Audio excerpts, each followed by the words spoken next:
In front of me is OnePlus 5T, and today I would like to show you how you can create and then add audio or video file to text message.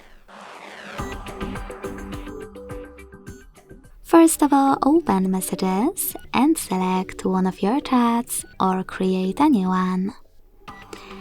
Either way, when you're ready, use this plus at the bottom left corner.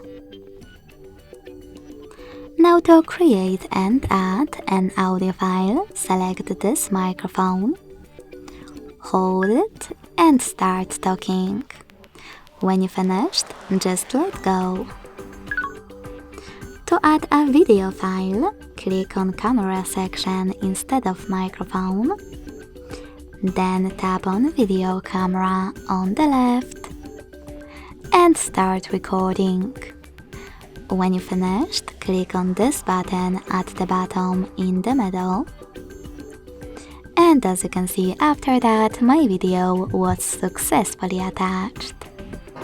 Thanks so much for watching. If you enjoyed this video, leave a like, comment and subscribe.